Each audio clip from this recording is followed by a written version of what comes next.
Hello, my dear students. For some reason, I keep getting requests for a certain word, and that word is masturbation. You know, a big date with rosy palms, auditioning the finger puppets, coming to grips with yourself, or having sex with someone you love. Yeah, that masturbation. It's a funny sounding word, which sounds like there is a master in the word, hence the reason why it is misspelled so often. But where did the word masturbation come from? Is it truly a sin to masturbate, as Kristen O'Donnell, the Republican nominee for the US Senate in Delaware, states? Hot for Words investigates masturbation.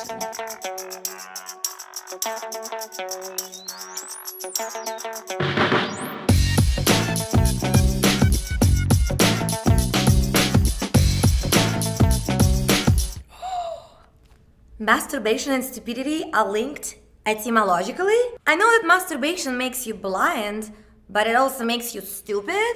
Must investigate further.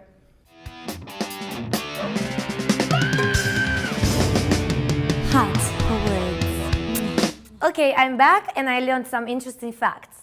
First being the definition. Masturbation, as we know, is the stimulation, usually by hand, of one's genitals for sexual pleasure. But believe it or not, it also means stimulating someone else's genitals. Ouch. I didn't know that.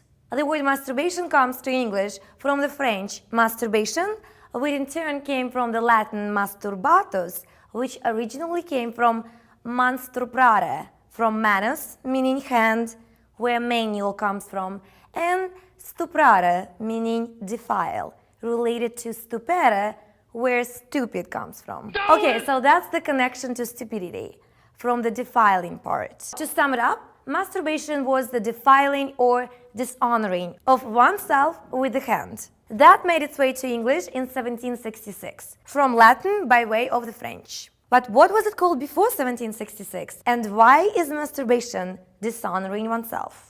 To answer both questions, let's look back further in history. Ancient Egyptians had no problem with masturbation. In fact, they celebrated it. Masturbation was the process by which the sun god, Autumn, created their first Adam and Eve equivalents, Shu and Tefnut. And the Egyptians didn't mind showing the process in pictures. It wasn't until fertility worship occurred and people realized that we needed to procreate as much as possible. As the bigger the tribe, the safer the tribe. So sex without procreation was looked down on as being wrong for the betterment of the tribe. This carried forth into religion, where under Jewish law, a brother was required to procreate with his brother's widow. In the book of Genesis, one brother, Onan of Judah, refused, and he spilled his seed on the ground. That's how we got the word onanism, which was what masturbation was called. But that usage was actually a mistake, because Onan wasn't masturbating. He was simply practicing a form of birth control that is not the most foolproof way to avoid getting someone pregnant. Or he might have been suffering from a bout of coitus interruptus. So, masturbation was originally called onanism due to a misinterpretation of a story in the book of Genesis.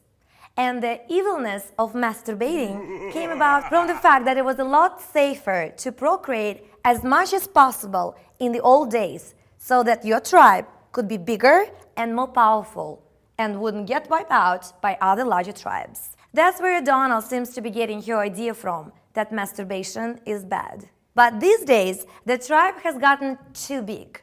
So big, in fact, that I think it's time we revisit the idea that masturbation is bad. I say we all say it's good, so that we can get some of this overpopulation under control. What do you think? For your homework, what are some funny phrases for describing masturbation? Please write them in the comments below. And for extra credit, write your congressman or congresswoman and tell them to create a national holiday called Masturbation Day. And let's all celebrate masturbation to get the world's population growth under control. Bye-bye, my dear students. I have some work to do.